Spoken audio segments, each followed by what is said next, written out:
Welcome to Balfour Podcast. First of all, I want to thank you guys for tuning in all these days we're together, and I cannot thank you enough. And I want to make sure you subscribe to YouTube channels in all platforms of podcast platforms. But one thing I want you to understand is the mission of this podcast is to empower you physically, emotionally, and spiritually. So every guest that come here comes with that purpose to empower you, their story related to your story. So the guest of today, that guy can dunk, that guy can move, that guy can shoot some balls and some hoops, but that guy can stand. He can stand for something that in the midst of everybody, he was the only one standing. And I hope you can learn the lessons of today's podcast to stand. I don't know what you're not standing for, but I promise you this podcast is going to empower you tremendously. So Jonathan Isaac, the legend, 25-year-old, and he has a soul of the 45-year-old. So let's have some fun. Let's dig in. Let's go. What's up, everyone? We're here at the Balfour Podcast, and today I have a pleasure. We share the stage together in an event. The only Jonathan Isaac. Jonathan, we're here in Orlando area. So tell me a little bit about your choice of this city and extension of your contract.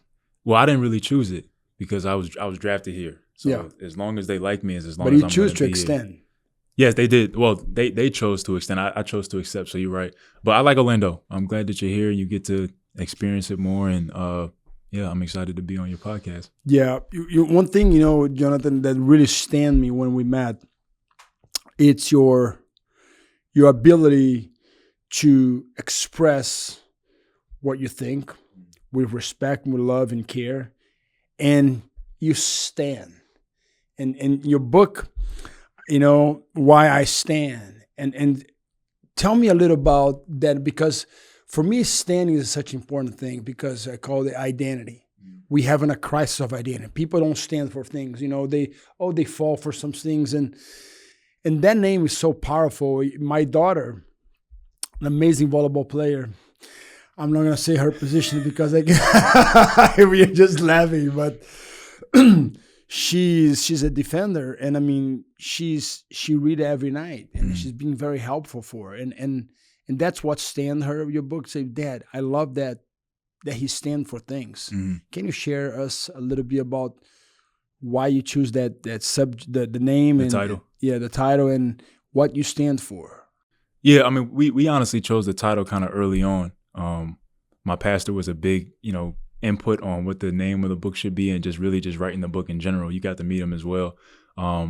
But he was like, it should be called Why I Stand, because this is what it's about. I'm taking people through my journey of childhood and what happened to me to help me to be able to stand. And so, not to get too much into it, but I talked about it on the stage as well. I struggle with anxiety like the majority of my life, and it's still something that I've learned to battle with to this day. And so the crux of the book was that in this pivotal moment in time with all the Black Lives Matter, with everything that was going on, you have this kid who at one point in time struggled heavily with anxiety and was able to find his identity in something. And my identity was found in Christ. And that had led me to find the strength, to find the peace, to find the courage to stand up in this moment and share my perspective on what it is that I believed. I've always kind of had this like spirit of just kind of like, peaceful to a degree. And so all of that, but being able to stand up and take authority and take initiative all came from me finding out who I was in Christ and what Christ thought about me, the way that he saw me as not a lamb, but a lion. And so I started to kind of try my best to take on that posture. And in that moment, I just said, I'm going to stand. I'm going to, everyone was kneeling, to a degree for what they believed in. And I made a decision to stand up for what I believed in. And one thing, Jonathan, and people, what really struck me, like, the world is very political. People are very political. And what I love about Christ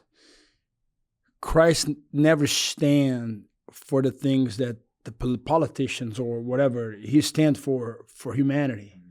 And I think your stands, when just hearing you out and trying to be there. I'm just, when you're talking, I'm just trying to be there. I'm trying to be you. When all these top players and you're young and you know what I mean? And basically people get stroked by this idol, you know, and you know, like being a Christian, your idol, you serve one person. And I always remember, if I can stand in the presence of Christ, I can stand in the presence of anyone and be me. So, and I think that's what I want to dive in, because kids are struggling with identity. They don't stand for things. And I can tell, like, just sharing something with you, this happened yesterday. My daughter said, I want to go to a concert. My daughter come to my wife and say, oh, fine. Show me what concert you want to go. And she says, okay, let's hear some music. Let's see some videos. I'm not kidding. Start seeing the clip and they have the kids pointing a gun, shooting a gun. And my wife said, so you want to go to this is the thing you support. And my daughter said, no, I don't like that. I said, so why are you going to? No, my friend invited me. I said, so you stand for your things. You tell her friend, I'm not going because of this, and you should not go. So we're trying to teach our kids to stand for your beliefs or whatever you support, but you cannot support it. So tell me how difficult the moment was for you on that moment that you stand.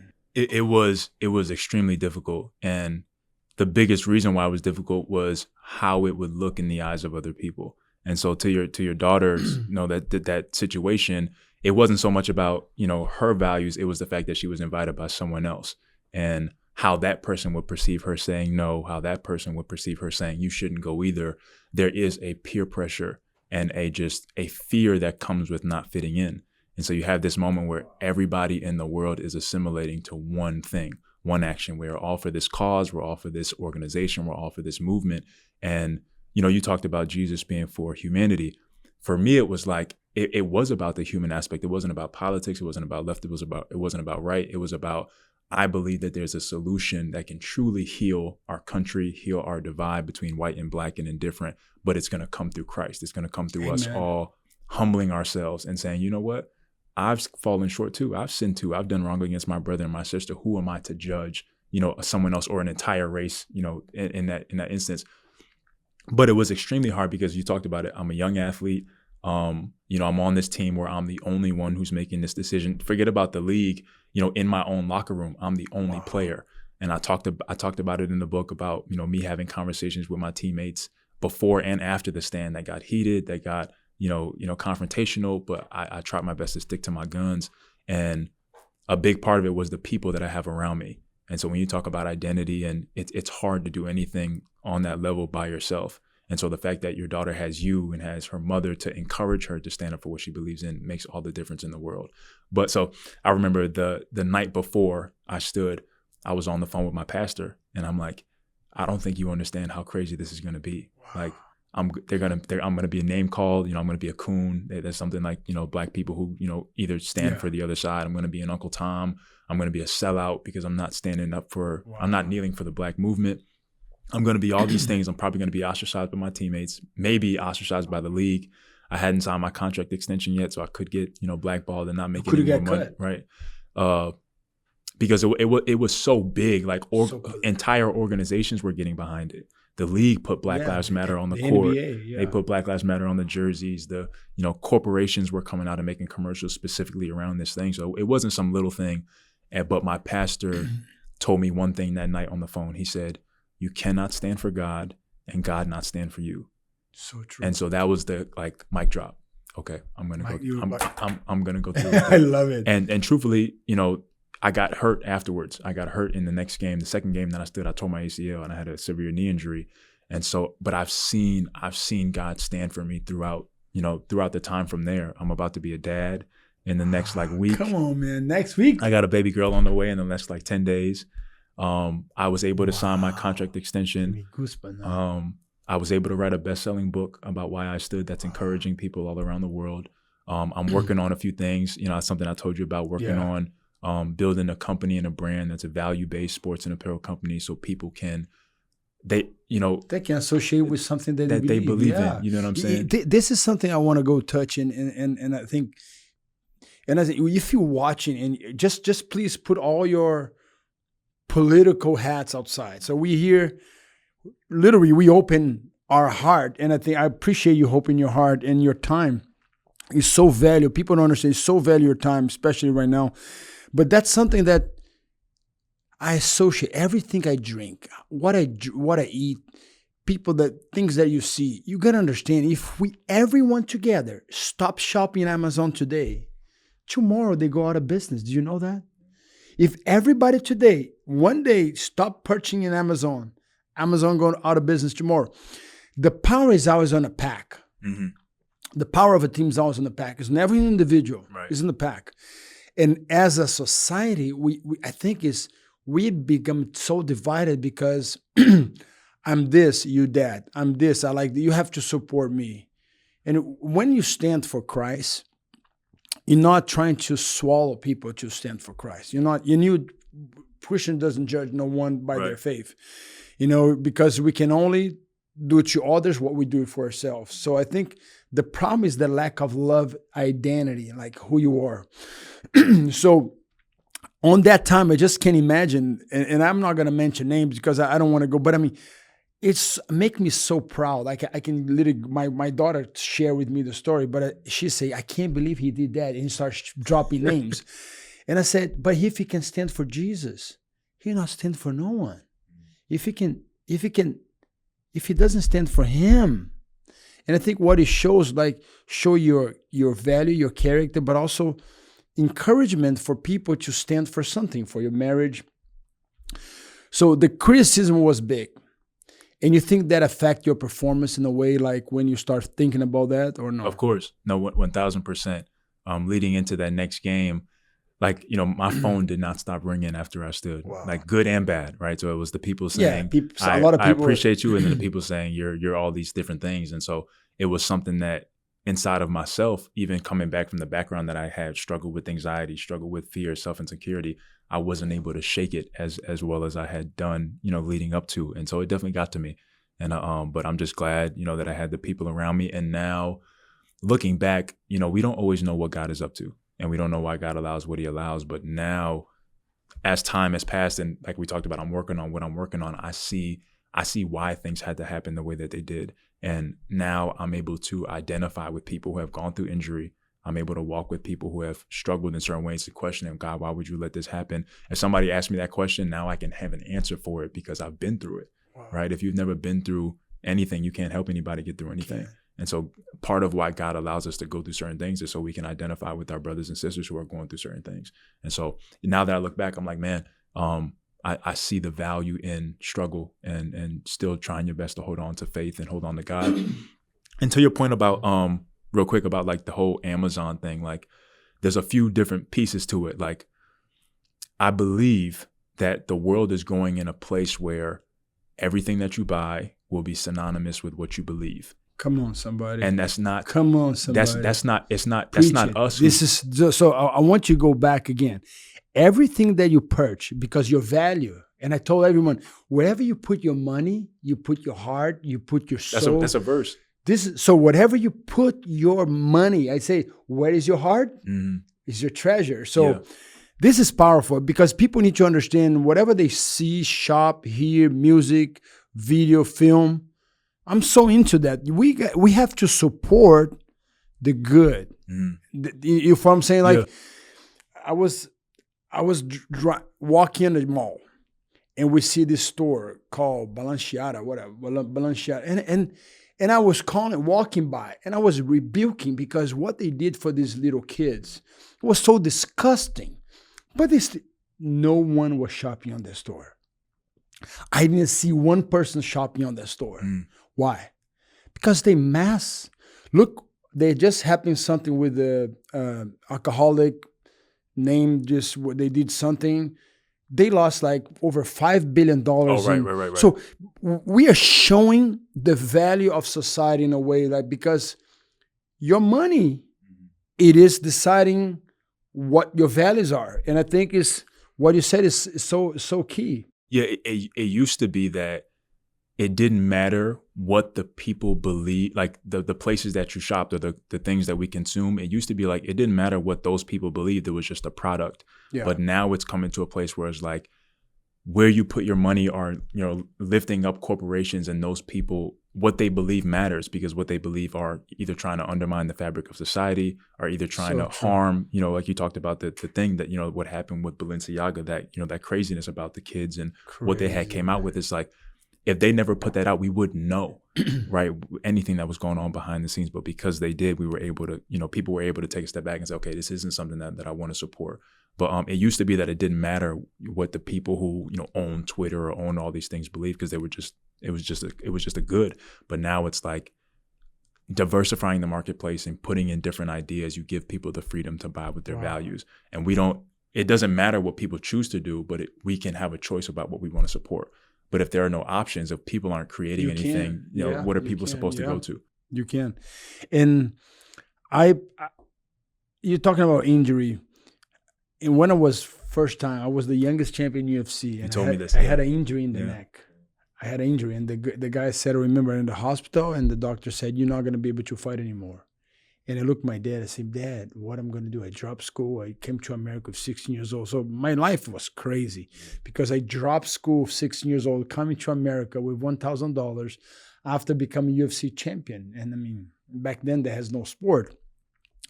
So and the doctor said, I said, Dad, I'm going to have to build walls. I'm going to have to do construction. In my mind, I was so desperate. I said, I don't see. I didn't know. I was just a kid. And God healed me. And I had 14 surgeries. Wow. Yeah. So, I mean, when you're talking about surgeries, like, it's funny because it brings me so many memories.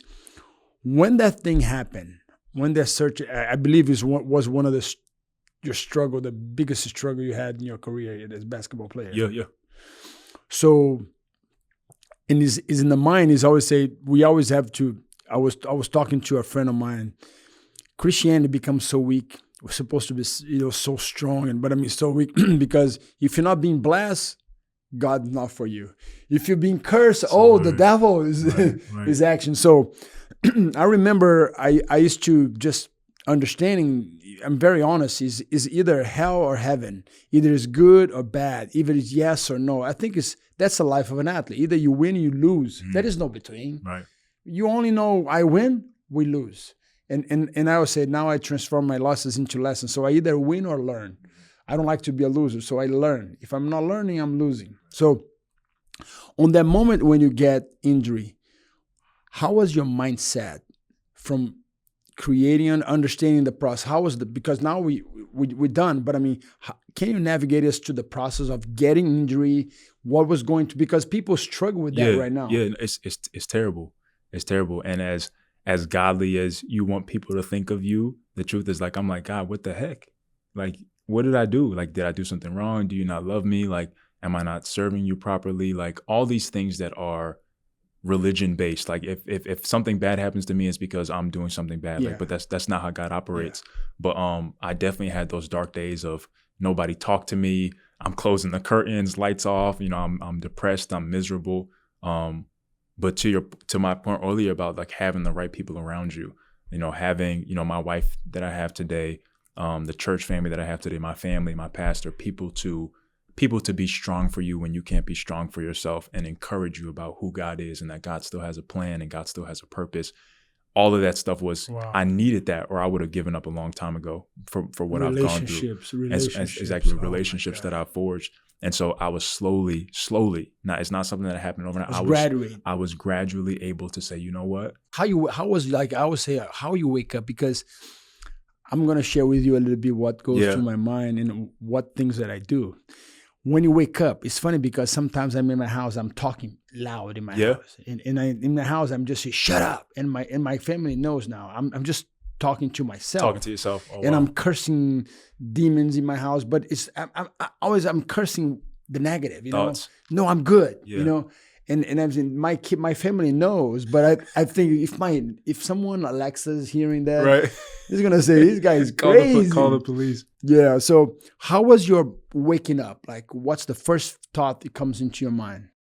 You remember that you got hurt. So it's like you wake up and, like, I would say this coming out of surgery is like you get back home, you fall asleep and you wake up and then you remember, oh shoot, I'm injured right now, I can't play.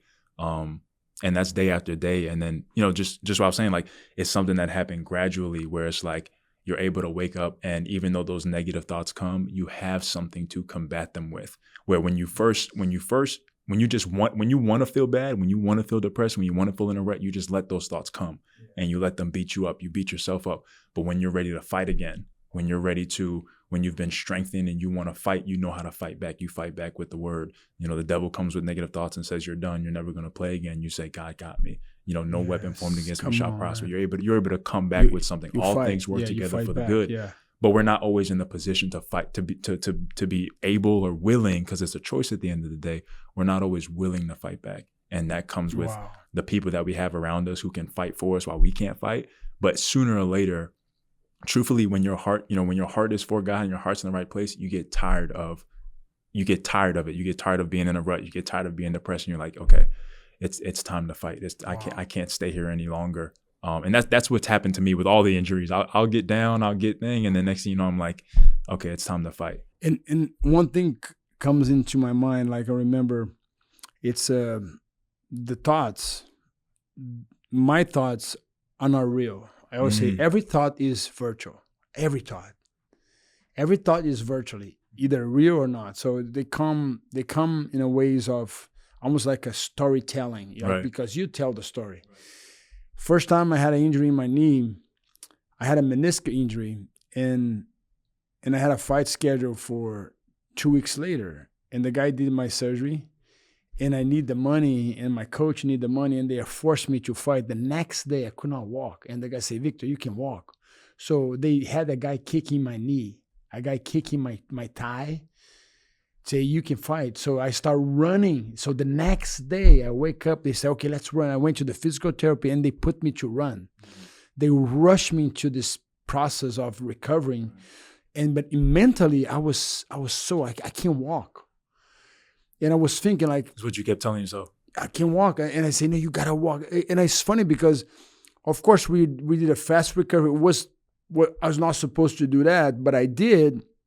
How stupid I was. If I can go back, I do a lot of things different.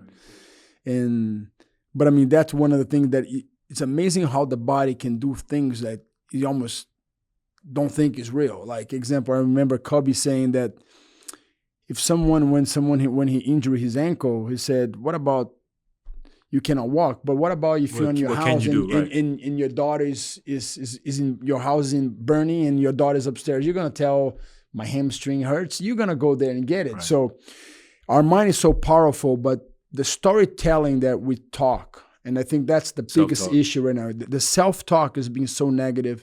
And I have 3 kids in my house. I know what their friends are. And with the social media, the algorithm, the way the propaganda, like you say, the propaganda or whatever they want to push. Right. And I think people, they struggle with mental health, anxiety. I had depression. And of course, looking for the doctor, taking the medicine that you need to do, everything is fine. But comes to a point they call the effort. You put so much effort into coming back. Right. The coming back, it's something that tastes good too, because when you start playing, you start getting that move. Well, you get to learn about yourself too. It's like you don't know how strong you really are until you've been knocked down and are able to get back up. You know what I'm saying? Like you don't know. I always say, my pastor says it too, like the true test of love. Love is only tested when there's failure. Right? Like when somebody wrongs you, that's the only time your love is tested, because your love isn't tested when everything is good. Your love is tested when everything is bad. And so who you are in your core, are you a fighter? Or are you somebody who just gives up? That's tested only in the battle. You know what I'm saying? And to the self-talk thing, what I've also learned over time is like, not every thought is yours. Like there is an enemy. And so just like there's a God who's cheering us on, who wants us to make it, there's a devil who doesn't want us to. And so he's operating in our minds and trying to give us thoughts, and we can either accept them or reject them or replace them with something else. So a lot of times people think, oh, my mind is so terrible, my mind is so negative, but they don't understand there's an adversary that's speaking. He's trying to get into your head. He's trying to implant things. And the more that you can stay in the word, the more that you can find verses that combat it, is the more you'll be able to fight. And talking about that, I always go back to the basketball. Let's go back a little bit of the basketball because it's so fun when you're watching basketball. You guys are fighting to is action. It's like the NBA is like UFC, but I mean, of course, they don't. It's a bunch of guys, tall, strong, all different size and speed. But when that ball, someone like that ball goes to him with that ball, we depending on you. Mm-hmm. We're gonna throw you the ball, and so you're talking about the mindset, because how you deal with that pressure. Like I like to learn because it's so much pressure under. Say the whole people look at say, oh, the ball goes to you. How you deal with that pressure when they call you, the whole team depend on your shot. Yeah, I think a lot of times it's like if you find who you are in basketball, it's really hard to not be destroyed in the good or bad. And so it's like when you're called on in that moment to make a play, to do something, if your identity is basketball, you're gonna put all that pressure on yourself in terms of, if I make this happen, I'm great, and if I don't make this happen, I'm terrible. And so the problem with finding your identity in things is that things can fail. And ultimately, we're faulty. So you're either going to make the play or you're going to miss the play. But what I've tried my best to do is to try to not find my identity in basketball and work on that. So when I am in those moments, I'm like, it's a make or miss shot. It's a make or miss league. I try my best. I failed. I can live with that. I tried my best. I succeeded. It's not all me. You know what I'm saying? So it's like the more that I can remove my worth and remove my identity from this moment, then the freer I am to make mistakes, the freer I am to try, the freer I am to just go out there and do it. But if I put all my worth on this moment, with break or lose, I put way more pressure on myself than the moment the chance needs. For you to make it is going to be zero. And I remember when I used to fight, I say, if I lose, my wife going to hate me. And I never told her that. Right. Maybe she's not going to like me and my kid's not going to like me. And I used to think, I remember when that's real. My son was playing this football game and they had to replace him. And he left the game, we lost, and he came walk with me and I said, give a hug, and he say, hey, son, don't worry. He looked and say, Dad, do you still love me? My God, man, that hurts me, man. I say, what are you talking about? Right. Yeah. Do you still love me like you loved me before? Because I suck. And I say, son, I suck so many times. I cannot even name the times that I suck. Right. But I say, you know what? Let's train. Tomorrow we wake up 5 a.m. We're gonna train. So it was a lesson for me. But I was almost crying, and he was hugging me. My wife said, "What you guys are talking?" I said, "We are just having that moment." Yeah. So me and my son, so many times we cry together. So my wife went to take a shower. We are watching a movie. She left the shower. We are crying on the bed together. Hug. And they said, "Why you guys are crying? What's happened?" And we said, I'm going to grow up. I don't want to grow up. So he was talking about growing up. Right. Like, he doesn't want to get big. He doesn't want, and I mean, it's funny to say, you're going to enjoy. And now you're going to have a baby. Can you tell us about that? Just like this experience right now. Yeah, it's so much. Like, it's so exciting. My wife is like, she's more like nervous and a little bit terrified of the whole process, but I'm just like, it's going to be a girl. Wow. And all that I've been thinking in my mind is like, I just can't wait to meet her. I can't wait to see what that moment is like. You guys have a name already? Naomi. When I first get to, lay my eyes on her. And even what you're talking about, like that relationship, that's what I want the most. I want like that. What a story that was. Yeah, right. Facts. Oh my God. I can't wait to cultivate and develop that relationship of like being able to be vulnerable, because, that's something that I never had, growing up. To really be expressive about what you feel and who you are. Because you didn't grow up as your faith or whatever. Right. You didn't or just family dynamics. You don't always, it's hard for when you're so focused on being, providing for your family. It's hard to have those moments of real, rawness and things like that. And so I can't wait to be able to have those moments that you're talking about with your kid. And even that, like when you talked about when he asked you if he still loves you, it's like that's like God. Like God, when we ask God, like, oh, like we feel like God is giving up on us. We feel like God doesn't love. God's like, what the heck? Like, I created you. Like, you're my child. Like, there's no way that I could stop loving you. But it's so hard in the moment. People, I want to let people know, because the problem, a lot of people think they're miserable. God, they can never be forgiven whatever they did. And maybe people in prison are watching us right now. Maybe people they're about to commit suicide. Right. So what a message you give to these people. They're about to give up on them. What would be the message you will give to someone right now? They're in desperate condition. They're like, if you can coach them, what would you say to them? I would say that the message is the gospel. It's like when you really truly understand who God is and God's intentions, you know that all of your bad, all of your mess ups, all of your mistakes, all of your failures, all of your shame, all of your guiltiness that we all feel from day to day, everything that's happened in life. Life is difficult. Life is hard. Like life will beat you up, chew you up and spit you out. People will leave you. People will reject you. People will, damn you. People will do all these different things, but it's like, that's what God provided for. And so in all of our mess and all of our nakedness and all of our, just shame, to know who God is, God loves us. Like that's what the Bible teaches. That's what the gospel is that God loved us so much that he gave his only begotten son for us. And so it's like, we feel like we failed God. We feel like we're too far gone, but God is like, no, this is so exactly close. What I provided for. Like I provided for your shame. I provided for your guilt. I provided for your sin, a way out. And if we would just accept it, if we would accept that Jesus died on the cross for us and start to walk on that process with Christ. This is so simple.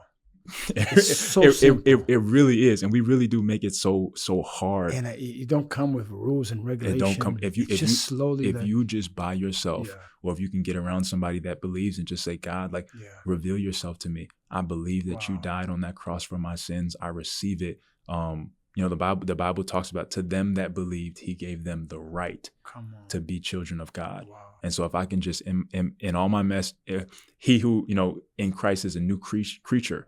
A new creation. I can start over. Everything that I've done wrong is wiped. It's done. But the world makes it difficult because the world doesn't want us to come into that revelation. They want. One thing I really want to understand. For me, every time I see an athlete, I see. Maybe people see an idol, but I see a person, and I know all the struggle that we go through it, and I know people, they want to be idolized. Watching you being so outspoken about your faith, but so also at the same time, you're not just outspoken, you want to learn, because a lot of people say they're Christian, but they don't read, they don't look for it, they don't live Christianity. Today I see a lot of people preaching Christianity, but not living it. And I say in sport, right away if you're good or not, because you can have the height, you can have the move, but if you don't have the skills, that's called the effort. So, and that's something that I would like to, in your basketball journey, like going back for the beginning, when did you know, basketball is going to be my platform, basketball is going to be the place I will be able to communicate? And now you're talking about communicating my faith? Yeah. Oh, well, so it wasn't that at first. So when I got into the league, I wasn't saved. I was living my life. I was doing my own thing. I grew up in church, and so I had an idea about God. I had a traditional mindset of like, okay, God is real, but I'm not necessarily listening to what he has to say. I'm not following him. I don't believe that there's a tangible relationship with Christ. It was just like, yeah, I'll go to church from time to time. If somebody asks me, I'm a Christian, but that's about it. It wasn't not living. Yeah, it wasn't until I really had that moment. And it's a story in the book about how I came to faith, and my pastor's a huge part of that. And just for me, it was learning about the fact that God loved me for me. And so I talked about when I was younger, struggling with anxiety. I went through a lot of things when I was younger about just self-acceptance and fitting in, and I developed that anxiety around just wanting to be loved. And so I always felt like I had to work for it. I have to be good to be loved. I have to do everything right to be loved. But it was learning about God's love for me, good or bad, just for Jonathan. That was the thing that was like, you know what, this is the God that I want. I want to follow Christ. I want to learn more about him. And, I wouldn't be here if it wasn't for the people that God put in my life to do that. But now that's when basketball for me went from just a sport that I love to play into a vehicle to be able Totally. to speak. Be able Everybody does. because people will listen to you. You know, when you have a platform. But for me, I try my best to be just authentic. Like when you go on somebody's Instagram, you get a peek into who they are. So it's true. like me. I can't be who I am if I'm not in some way, shape, or form talking about, you know, just what God has done for me. Not that I'm good or that I'm perfect, but that God has saved me. You're doing, if they can do for you. What I like about, like, people don't understand the rap culture. The rap culture was worship leaders communicate what they're living on the hoods. So people don't know that. So I made a study about storytelling. The biggest storytelling shaping culture is the rappers. They literally be able to communicate what they're living in the suburbs, and they get the attention of the wealthy. And it's funny because every white Jewish kid, they want to become black rappers. Like, it's funny. And I remember I was washing the car, and they had this Jewish, very wealthy Mercedes. I'm washing the car, and the guy looked at me and said, "Victor, it's funny. They want to be rapper. They want to be black until they go to the hoods." And so it's funny. Like, and There's probably some truth to that. yeah. So and they are very well spoken, you know, about drugs, alcohol, sex, and they are literally, people are okay with that. But what really annoys me, when you start preaching the gospel, people get offended. And that's something that I'll be honest, because when they curse, it's in fighting, is the words F is almost like a normal word, Right, you know, like right. they curse all the time. And when I start preaching the gospel, they start condemning you. I say, wait. You can curse the way you want. You can say whatever you want. You can talk about drugs, alcohol, drinking. And when we're talking about something that would change your life, you get offended by it. So you ever thought about that way? Oh yeah, for sure. Like, it's just how the world operates. It's like you know, everyone is free to talk about what they want to talk about, except don't get on that subject. You know, don't talk about, you know, Christ. Don't talk about anything like that. But it's just our human nature. At the end of the day, we want what we want, and anything that pushes us outside of what we want is bad. And it's very easy to be tolerant of what you like than it is to be tolerant of what you don't like. And so for me, it's, you know, I try my best to be fair. Like, if you want me to be tolerant of your beliefs, you got to be tolerant of mine, and just try to have that even exchange. And there is, especially with the way that there's going, there has to be a level of unashamedness and boldness on our part to declare, you know, who we are, bravery and courage to say, yeah, I'm afraid in this moment to share my faith, but I'm going to. Yeah, I'm afraid to tell my friend that I don't want to go to that concert, but I'm going to, because at the end of the day, this is the only thing that I have to stand on. And what is it to gain the whole world and to lose your only soul? And so it's coming a time where it's harder and harder to share your faith, but it's only more necessary to do it, because the darker and darker it gets, the lighter and lighter we should be. In the moment we live. And the reason I wanted to make a podcast is like, I want to tell stories. Yeah. And I'm going to interview people that I feel that the stories go with my beliefs, because sometimes people would take any guess. Oh, I want to get fame. I say, how can I empower people through my struggles, through your struggles? And we talk much more about the struggle, because one thing I'm advocating for is the only thing we have with the free will to make our choice. Mm-hmm. And today we have been deciding what to choose. So I want to share what I just read yesterday on the platform, on the social media platform. They had a 13-year-old girl being offered to have sex with a 31-year-old guy. Really? Yeah, Snapchat. Snapchat just had a 13-year-old. They just put it there. And of course, sometimes, the news is fake, or that is whatever. But I can tell social media today, the propaganda of bikinis, being sex, and pushing that thing. And I understand the women, whatever you want to do with your body, it's your body. But I mean, when you have kids, 13-year-old, 14-year-old, 15-year-old, and they are in this social, in these elements, and you're talking about building the brands and purchasing this and that. My thing is, how can I help people protect their children? This for me is, I have the shirts. You guys have the shirts? I wanna give you the shirt. So My sister's been missing since 2004. I don't know if you know that. Your sister? Yeah, it's been missing since 2004. No, I didn't 2 know weeks before my fight, my title fight in UFC. that. Really? So they took her. They I see. her. I see. So this is called the knock on human traffic, and this I Thank you. you see, I give you both lives matter. I give you, so that is no discussion here. So, but for me is what it means. Like, how can we protect our children today? And I feel like sports design idols, like you an icon, like my kids, when they hear you, when, we have a friend that plays with you, that I really cherish so much, and he can fight. Yeah. So, and I mean, what I love about athletes, they become an icon, and you stand for your faith, you stand for your beliefs.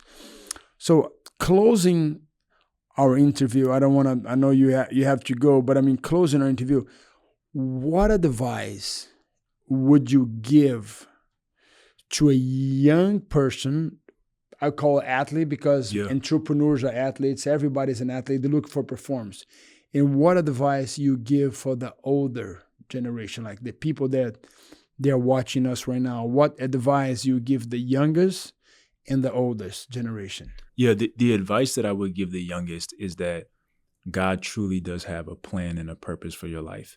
And his plan is a good plan, and it's a great plan, and God has things for you, but you will never experience that plan until you get with God, and until you get out of the driver's seat of your own life and allow Christ or allow God to drive. You'll never come into who you were created to be. You can be a lot of things, you can do a lot of things, but you'll never experience the true fulfillment of your purpose and doing what you were created to do.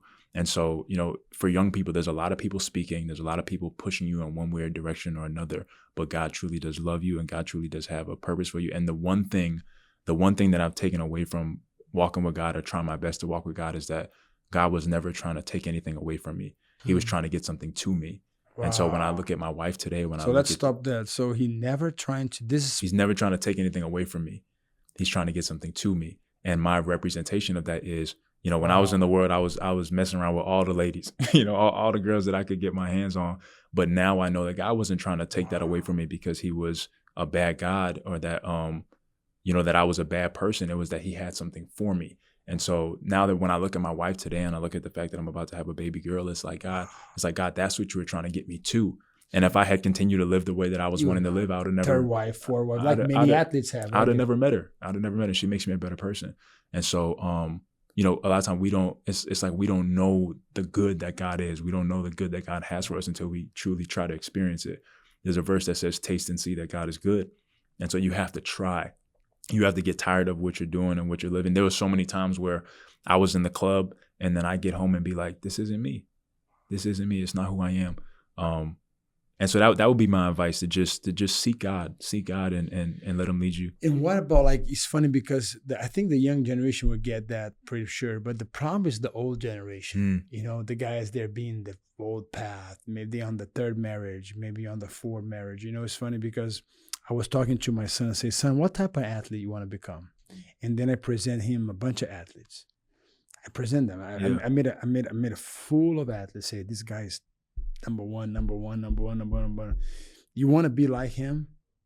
And I say, okay, this is the sport. He was number one in sport, but in his personal life, and I said, he had that. And then I say, can you name him? Can you be, if you want to choose, which one you want to become? And he said, I don't want to be him.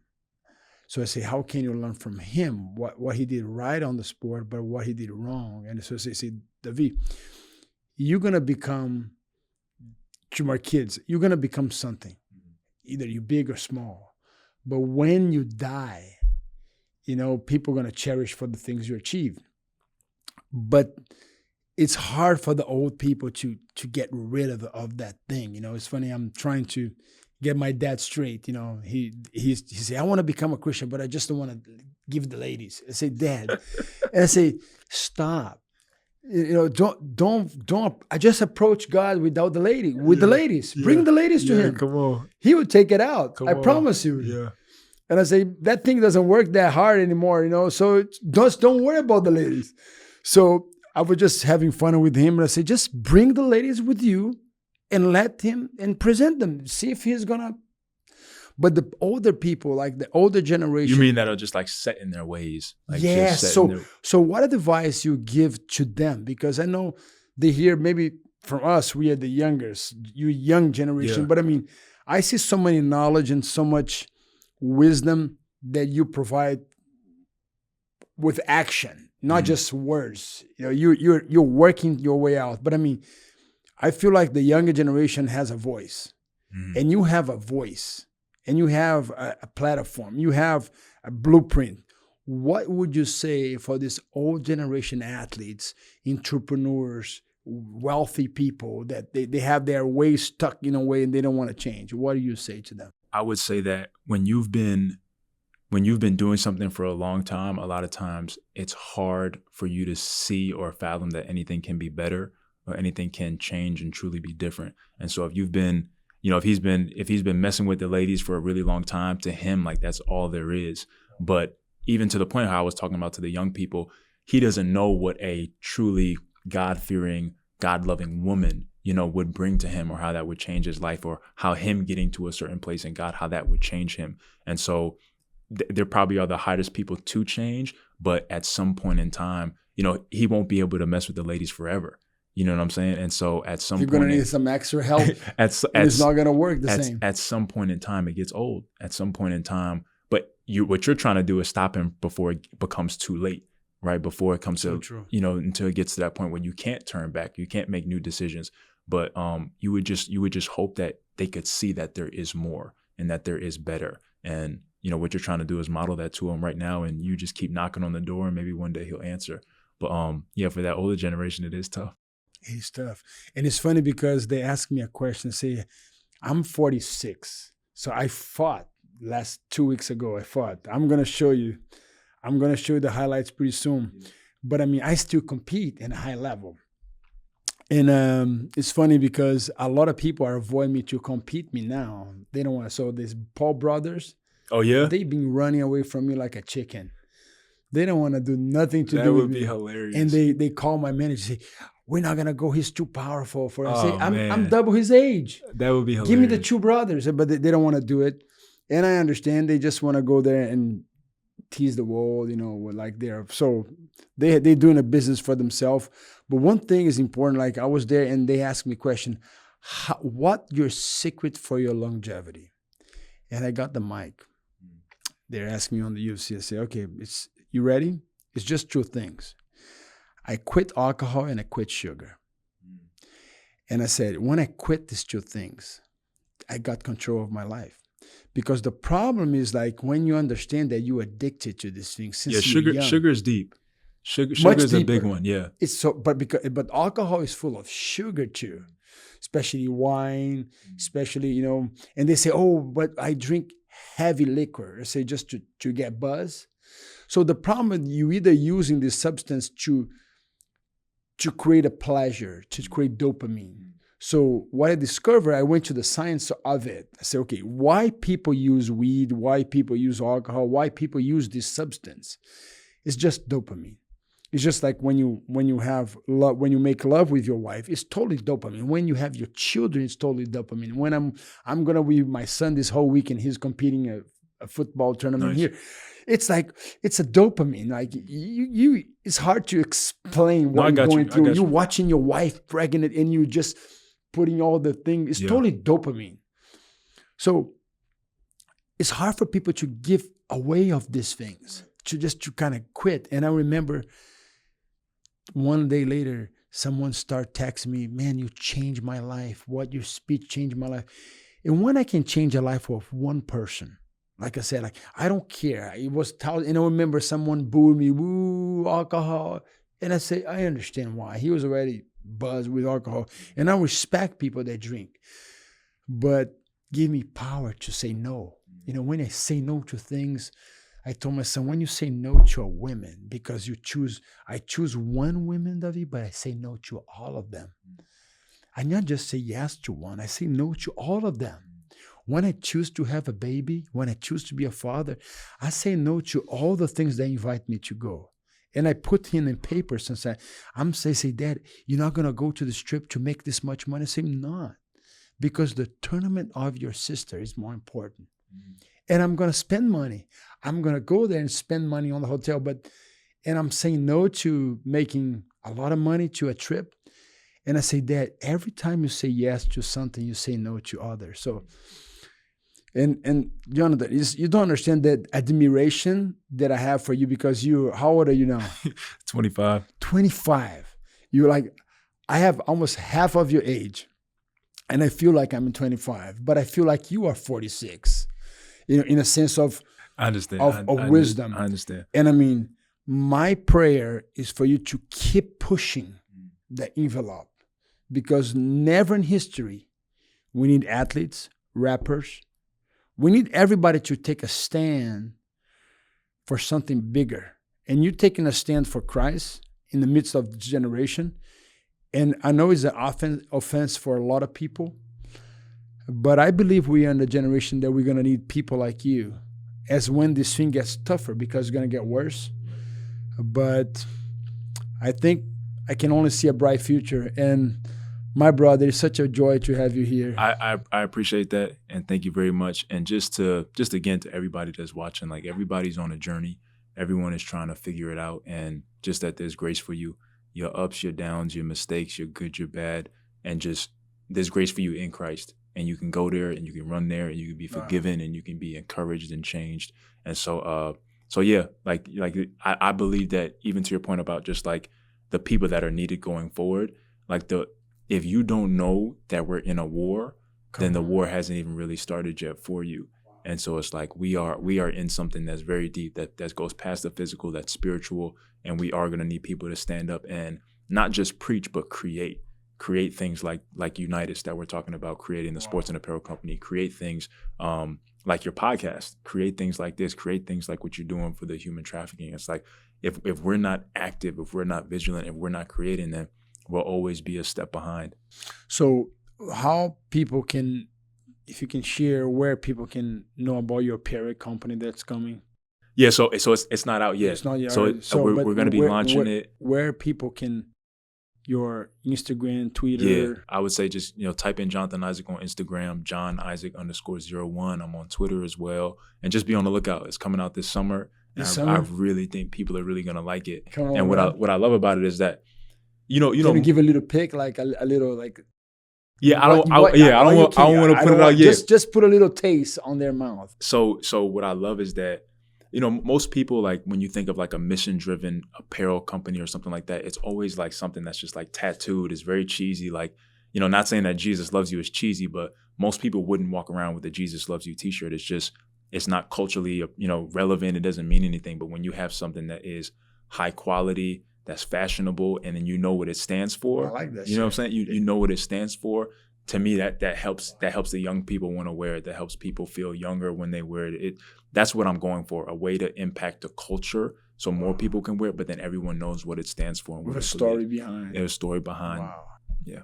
My man, I'm all for it. I appreciate you. Thank you for having me. I'm excited. On for sure. And I mean, I want to go to one of the games. Yes, absolutely. And I want to invite you to train. I want to train, hold pads for you. I would love that. I want to teach you guys, you and your friends. Yeah. You let me know. I come with my pads, and I'll be able. I know Williams, he's. Yeah, for sure. We're gonna figure it out, but definitely a game next season. I'm definitely gonna get you some merch so you can wear it and stuff. 100%. And yeah.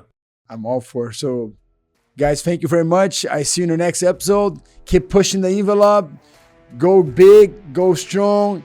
Jesus #1. No, Jesus is everything. Come on. That's awesome. Let's go.